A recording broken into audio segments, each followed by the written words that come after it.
Most of us want to climb harder things, and that often requires that we can do harder moves. But sometimes it just means doing more moves or more complex moves, which is why I recently dropped a video that roughly outlines 3 sessions that, when cycled through, are probably the simplest effective way to structure your training for climbing. Go hard, do more, and explore. And in that video, I kept the advice really simple because, well, simple was the entire goal. But I know that some people want a little more detail and understanding of how to take the next step to make those sessions more robust. So in the next couple of videos, we'll go through each session and talk specifics. I'm Chris Hampton, this is the Power Company Climbing Academy, and today in this video, we're talking about the best ways to structure a go hard bouldering session. Let's go.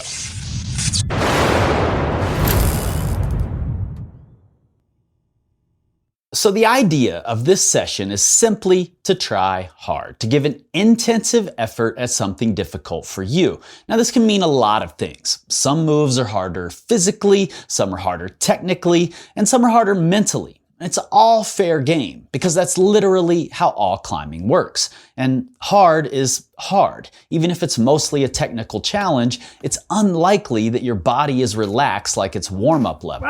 You're probably still trying fairly hard physically, and over time, doing enough variety of moves and climbs, it's going to all even out. And you'll get better at all types of effort, not just physical effort.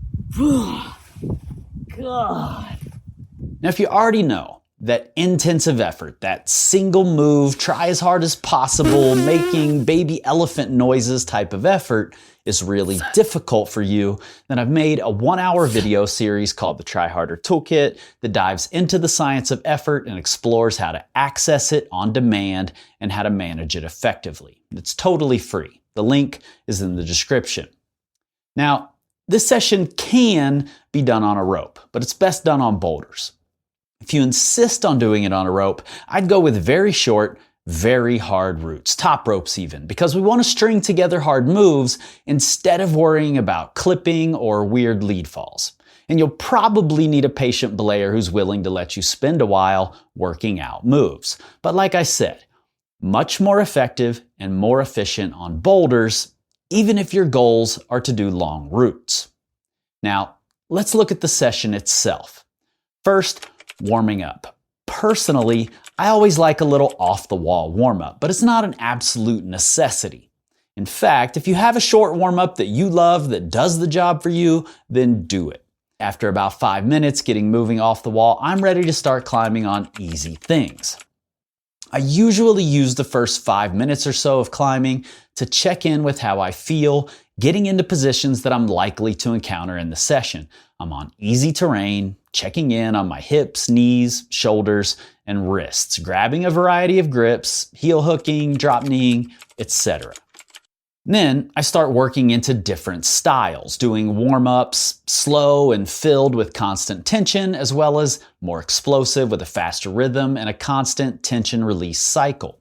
And if you're someone who finds that focusing on specific sort of movement drills help you, now is the time to do that once you're feeling ready to try some moderate climbing. And now, the Try Harder Toolkit that I mentioned earlier is actually a free spinoff of a movement assessment tool that I built called the Atomic Elements of Climbing Movement. And I'm always using the results of my evaluation to help guide me in what movement drills I'm going to be working on. And going through my evaluation based on what my goals are right now, I've filled out my polar chart and it's told me that tension and rhythm are the 2 things that I could be focusing on to get the most bang for my buck.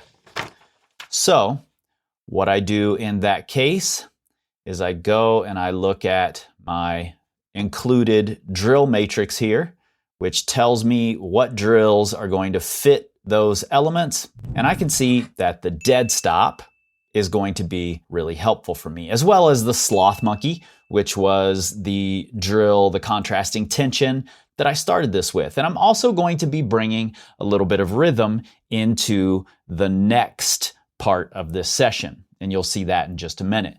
But let's look at the dead stop. So starting on a moderate climb and increasing the difficulty from there, I spend 10 or 15 minutes exploring this dead stop drill, trying to create a ton of tension at the top of an explosive move, enough to slow the move down a little and hit the target hold precisely. And I'm purposely moving this into a difficulty level that's a little too much. I can't quite slow the move down effectively at the top. This way, I know where my current limits are, and as I keep exploring over time, I can better judge my progress. And keep in mind here, dead stops may not be the right drill for you. If you want to know what is right for you, you can learn more about the atomic elements of climbing movement at the link in the description. Now, after this higher level drill, I feel ready to actually try hard. And here is where, if I were going to add it, I'd do any specific finger work, especially high intensity finger work. And today, it's going to be a few heavy hangs, followed by a short rest, and then an explosive campus sequence. Now, a couple of things you might want to keep in mind here for the exercises that you're putting into this slot, which is supplemental, is that, number one, this type of complex training might not be right for you. It might just be some one-arm hangs. It might be heavy finger lifts. Could be all sorts of things. Number two is that I'm doing only 3 total sets of this, 3 hangs, 3 of these campus sequences leading with each hand, so 6 of those total. And I'm resting for as long as I need in between reps, because this is a go hard session and I want to keep this as high quality and high intensity as possible. The way we do that is to rest more in between reps. And for me, this is partly about getting my fingers recruited, yes, but it's also about making sure that my commitment to latching small holds, especially when I'm having to jump to latch the small hold, the commitment and the timing are both firing together and at a really high level. And I think the campus board is perfect for that. And frankly, I think the campus board is one of the most underutilized, undervalued tools there is. And that's a whole different video. If that's something you're interested in, let me know in the comments and maybe I'll put something together. I'm not trying to get tired because I don't want to negatively affect the climbing that I'm going to be doing. But this is a short portion of the session that I can slowly progress over time. Add weight to my lift, distance to or reduce the rung size of my campusing, or any other sort of measurable progression. And again, this is optional, it's supplemental, especially if you're a fairly new climber topping out at say V4 or V5 or 12A or B, it's likely that you can still progress for a long time without doing any of this supplemental work. And it is supplemental. Your climbing training should be mostly climbing. Now, I rest a few minutes after I'm finished campusing, and then I'm ready to try hard on boulders. And this is where it can take so many different forms. You can and should switch it up depending on your goals. For instance, a hard flash attempt isn't likely to be the absolute hardest moves you can do, but you're also likely to give just as much to it since you don't have the opportunity to dial it in beforehand. And if you have a climbing trip planned where you want to try to do a lot of things quickly, then this type of training, trying flashes, is going to pair with that goal really well. So always keep the goal in mind and adjust your training based on that. The only real rule here is that because this is a go hard session, we want our main focus to be giving high intensive effort. That's it. Most of the time, this is going to take one of these 4 forms. Number 1, hard flash or onside attempts. Hard being the key word here. If you're succeeding more often than 50% of the time, you're aiming too low. And if you never succeed, it might be helpful to back off of the difficulty a bit. The goal here is to gather as much information as you can, do your best to execute, and then run a post-mortem to try to discern what you did well and what didn't go so well. Did your expectations get in the way? Were you too rigid with the beta? Or did that slight adjustment you made on the fly make all the difference? It's this sort of feedback that's the really important part. Number 2, high pressure sends that have a time or attempt limit. A couple that we use often in our programs are, first, 3-strike boulders, where you get 3 attempts at either something new or something really hard that you'd like to repeat. Or a 10-minute takedown, where you choose a hard boulder and try to learn enough in 10 minutes to give it 1 or 2 high-quality send attempts. And then send or not, ask yourself why. This kind of pressure will reward you for trying harder when in normal circumstances you just iron it out over a few more attempts. And it can be really valuable to practice before a climbing trip. Number 3, short-term projects that are going to take about 3 to 5 sessions or so to get done. Now, efficient tactics really come into play here. The goal should be to send as quickly as possible. If it only takes a few tries, what caused you to shoot too low? If it ends up not getting done in 3 to 5 sessions, why? These are important questions. Number 4, long-term projects that may or may not ever get done, but do force you to try really hard because there's still a possibility that you might do it. That possibility is important and is going to look different to every climber. Some people can see the possibility even when it's months or years out. Others can't see past the current session. And the important thing is that you constantly and honestly reassess and adjust your beliefs. Really hard climbing depends on that belief. Now, for our purposes, you can mix up these 4 methods of giving intense efforts however best fits your scenario over time. If you're more psyched on projects, spend your sessions doing that. If you get motivated to have more variety or have a trip planned, spend a few weeks focused on high-pressure sends or flash attempts. Trying them all of these methods over time is going to be your best approach. And now, climbing is complicated. So there are going to be sessions where you just don't nail it. You'll have to constantly adjust. And there's some common scenarios that can throw things off. Let's look at a few of those and the adjustments that you can make to continue getting the most out of this.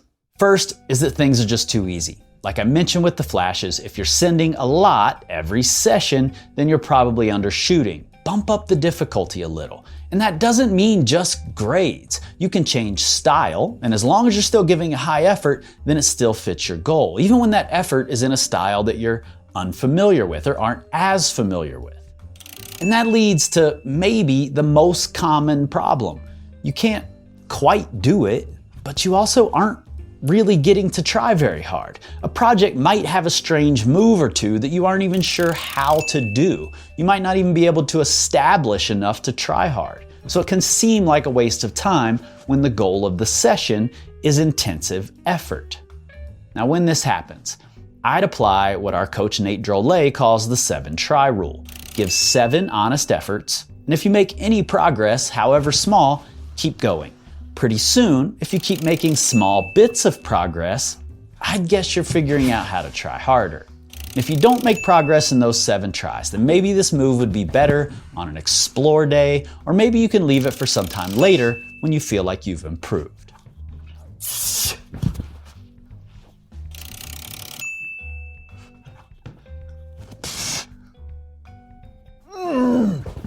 The 7-try rule is also great for when things actually get too hard for you. When that happens, you feel like you've given real effort but got nowhere in those 7 tries. And I mean nowhere, because even just creating a little movement from a position that you could barely hold is progress.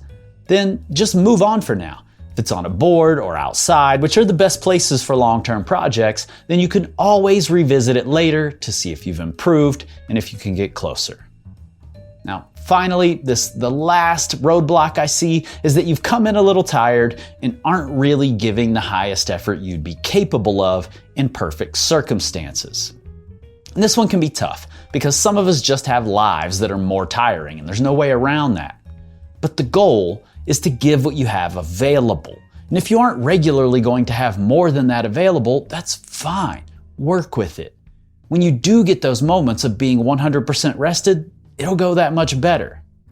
However, if you're the type of climber who just can't find the value in rest days and you keep choosing to come into this session pretty fatigued, then it's your choices that are the problem. And I'd recommend taking a month or 2 to test what it's like to come into these high-intensity sessions feeling more rested. I suspect that it'll be eye-opening what you're actually capable of. Now, I'm sure there are other questions that are going to arise, so please feel free to drop those in the comments and let's talk about it. But overall, remember that the most important thing is that we want to keep these sessions simple enough that we'll show up and get them done. I mean, you might be 1 or 2% less effective on those sessions that don't quite hit the mark, but you're 100% less effective if you don't show up at all. So keep it simple and resist the urge to complicate it until the simple version just doesn't seem to be working anymore. All right, I'll be back soon to discuss more details about the second of our 3 sessions. Do more. See you then.